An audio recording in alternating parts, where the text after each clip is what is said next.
Não é tempo técnico, mas é intervalo aqui no podcast. Já imaginou se seu time tivesse um seguro para não perder nunca? Pois é, isso não existe. Mas com a Zurich Seguros, quem não perde nunca é você. Na Zurich Seguros, os planos se adequam às suas necessidades em qualquer momento da sua vida. Seja seguro de auto, residência, vida e muito mais. Diferente de alguns times, na Zurich Seguros você pode confiar. Para saber mais, acesse zurich.com.br ou consulte seu corretor. Sair da escola já com uma formação profissional no currículo? Parece bom demais pra ser verdade, né? Pois é. No ensino técnico do Senac, isso é possível. É ensino médio junto com formação técnica, que acontece durante os 3 anos. Lá, eles usam metodologia para projetos, desenvolvendo competências como resolução de problemas, pensamento crítico e colaboração, além de valores éticos e sustentáveis. Quer saber? Senac. Acesse sp.senac.br/ensino médio e saiba mais. Enquanto você escuta seu podcast favorito, que tal dar uma olhada nos looks da Riachuelo para as festas de fim de ano? Brilhos, transparências, vestidos, conjuntos, temos tudo para todos os eventos. Aqui, toda festa começa com look.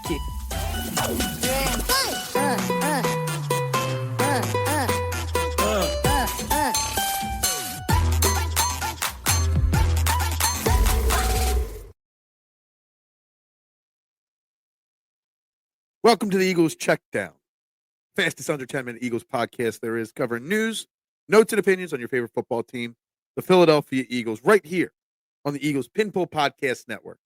I'm your host, Phil Stiefel. You can find me on all social media platforms at Beard of Knowledge. That's my tagline.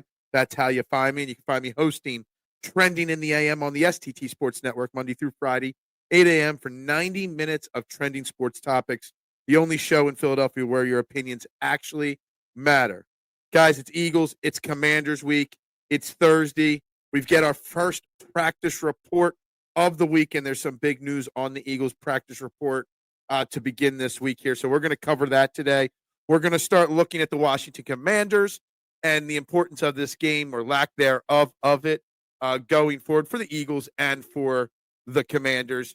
So we're going to get right into it with, first and foremost, the breaking news that the Philadelphia Eagles have activated the 21-day practice window for Bryce Huff, defensive end, who has been out now for several weeks with his injury, his wrist injury.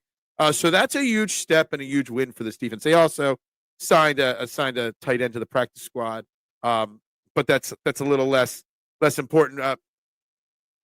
My theory and my question is, what do we expect out of Bryce Huff at this point? Since Bryce Huff has gone down, Nolan Smith and Josh Sweat have really stepped into larger roles on this defensive line. The edge and the outside linebacker role has been pretty much dominated by snaps by those two, and Alex Hunt as well. Excuse me. His practice window does not mean he will be available this week. He did practice in a limited capacity on Wednesday. Nick Sirianni did say that he's a great player and he expects him to be helpful at some point. He's just not sure when he will be ready. And look for him to get back in there, he said. Vic Fangio also said earlier in the week that he's very excited and very confident in the current 3-man rotation on the outside. I mean, Nolan Smith last week against the Steelers played 41 of 43 defensive snaps. He's been in that upper 85 to 90% snap range since Bryce Huff and Brandon Graham have gone down with injuries. So even if Bryce Huff comes back, what would his role be on this team?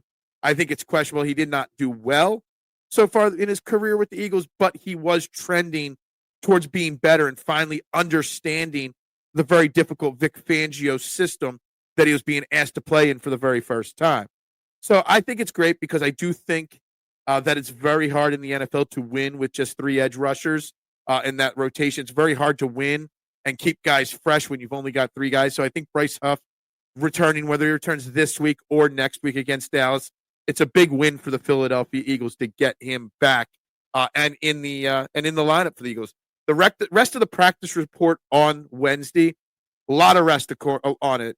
Saquon Barkley, Mekhi Becton, A.J. Brown, Landon Dickerson, Lane Johnson, Cam Jurgens, Jordan Mailata, Devontae Smith, all did not participate in practice with rest The key thing there is Landon Dickerson is listed as missing practice because of rest. They do have knee listed there /rest on there, but it's good to know. Landon Dickerson, there was video compliments of Martin Frank, him actually stretching and doing some work on the field.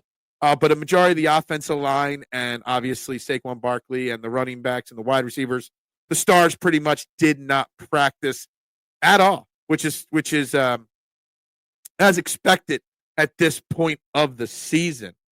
Bryce Huff did, like I say, practice in a limited capacity. Britton Covey did practice fully with his neck issue, so that's actually a good thing. And obviously Jalen Hurts practiced despite his broken finger. And as he said sarcastically, it doesn't heal overnight. It's more than 1 day to heal. So we got to give him time there. So the injury report at this point, 15 weeks into the NFL season, is as clean as humanly possible for this Philadelphia Eagles team. And I think the biggest key the rest of the season, it's going to be tough for the Eagles to get the number 1 seed overall in the NFC. I mean, there's still a path to it. Detroit losing multiple games would do that. Us winning multiple games would do that. But it's a tough path to get the 1 seed. The number 1 goal of this Eagles team remaining throughout the season should be to stay healthy. That should be, and to stay drama-free, because there was almost more drama the other day as Jay Glazer reported that Big Dom, head of security, and Brandon Graham visited Jalen Hurts' house during the bye week to tell him to connect better with the teammates of his. Both Jalen Hurts and Brandon Graham have both refuted that report from Jay Glazer. I don't know whether it's, rumors or drama or what it may be. We need to stay healthy. We need to stay drama-free going forward. I think that's the number 1 key of this team the rest of the year. And it starts this week against Washington. And where's Washington? We played Washington a few weeks ago in this long 10-game winning streak and beat them 26-18. Jalen Hurts threw for 228 yards in that game. And if you remember, that was the game Saquon Barkley rushed for almost 150 yards and 2 touchdowns. Where are Washington now? Since then, the last 2 games, they've won both those games, 42-19 over Tennessee, and they beat New Orleans last week 20-19. They've been running the ball extremely effectively. Brian Robinson Jr. is back. He's up to 8 touchdowns on the year. He's averaging almost 5 yards a carry. Dante Fowler and Frankie Louvu have done great getting after the quarterback for the team. They are 2-3 over the last 5 games overall, despite winning their last 2 games. And the question is, what, how, why, who, when, why, where, all that. And they're basically very similar to the Eagles in the fact that they rely on a great defense. We might be the number 1 ranked defense in football, but they're the number 5 ranked defense in football. We got a really strong run defense. They got a really strong run defense. I'm sorry, I'm looking at my notes backwards here.